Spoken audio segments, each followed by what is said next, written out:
My name is Ulrik Högh. I've been hunting since I was 16 years old. I've been traveling all over the world basically, but this is actually my first time in Ireland.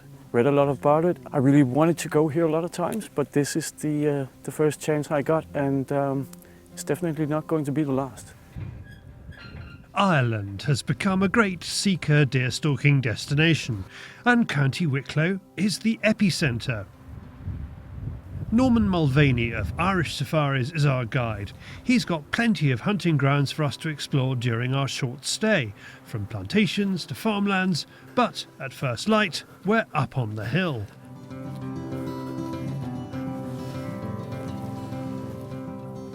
If you come down the valley, Yeah.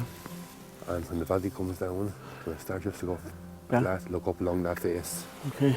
There's maybe 50 or 60 on it. And they all come from 3 animals that escaped from a fence in 1860, I read somewhere. Yeah. That's incredible. That's a long time ago, but yeah, that's how they came here.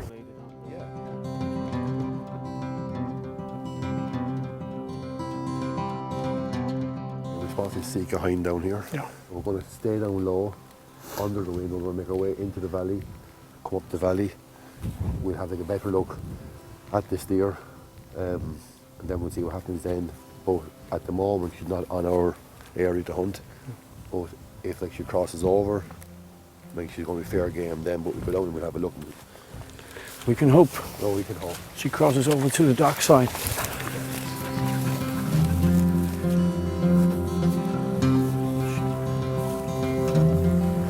It's a bloody stag.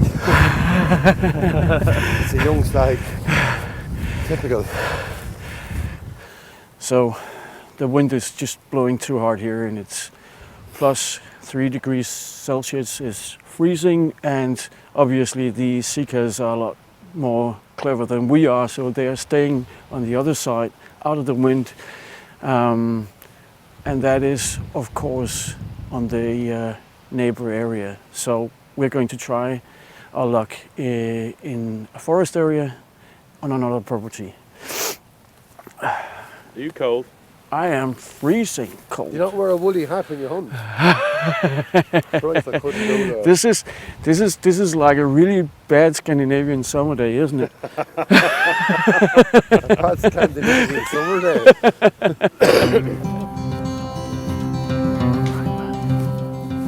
We just came across all this frozen frog spawn. We're at the end of February, so it's extremely early, and they're probably not going to make it. Very strange. It's all over the hill.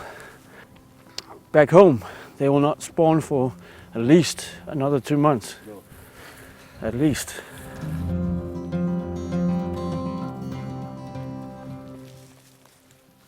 Next, Norman takes us to a plantation.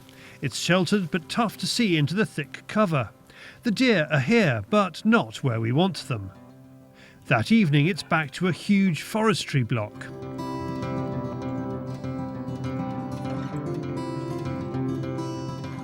Norman has set up a couple of high seats looking across some clear fell. Before we set up, here's Norman on the impressive sika population in this part of Ireland. We do have the numbers here. We've taken probably in excess of 80 stags over this season, and probably 90 females, and that's the number that we're aiming for every year. But we have over 22,000 acres of ground between hill, forestry, mountainous ground, agricultural land, and also some private forestry. So we have the numbers, it's carefully managed, and that's how we're doing so well every year with Irish Safaris. We don't do any trophy fees, and people often ask, well, how come we don't charge extra? So if you shoot a couple of stags in the week, if one happens to be just like a medal stag, there's no extra fee for that.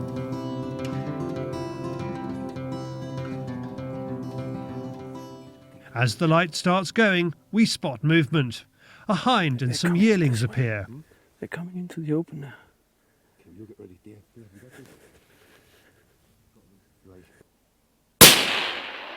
There's a strike, but it's not good.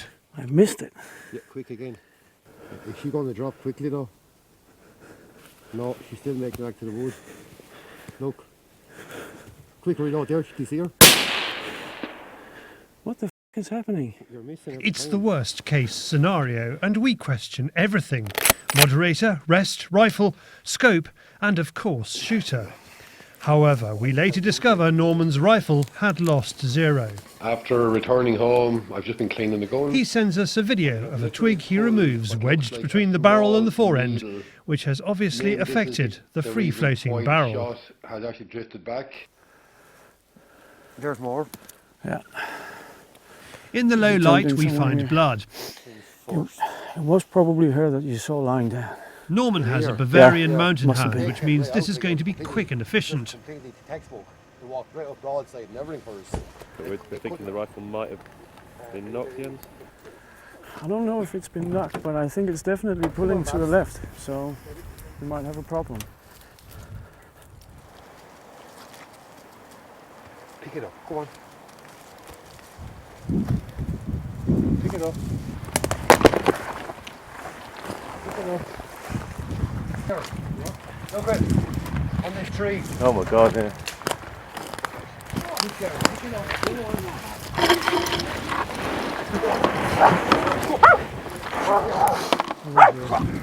Okay, yes, get her. Come on.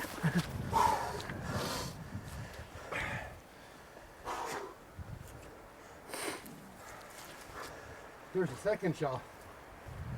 Yep. Yeah. Wow. I think that gun is out. I think so. Within 20 minutes we have our deer and Jens can breathe a sigh of relief. Yeah, so it's shooting to the left both times. Thanks God for the dog. She made a perfect tracking for 150, 200 meters.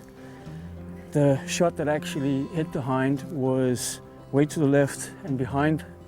For some reason, whatever reason, the gun was off, and this is the kind of thing that sometimes just happens on a hunt. And tomorrow we will probably find out why, what happened, but for now that doesn't really matter. We found the deer, and we only found it because of the dog. We would never have found this deer without the dog. I mean, we only found the little stains of blood for the last 100 meters because the dog was on the track. Otherwise we wouldn't have found this one. So it ended well. It was absolutely not textbook, and then again it was, because we had a good dog, didn't we? Yeah, you did good.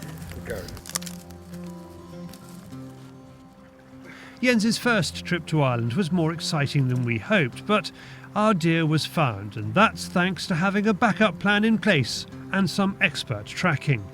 For more information about stalking in Ireland with Norman, go to the excellent rainsfordhunting.com and find your hunting adventure.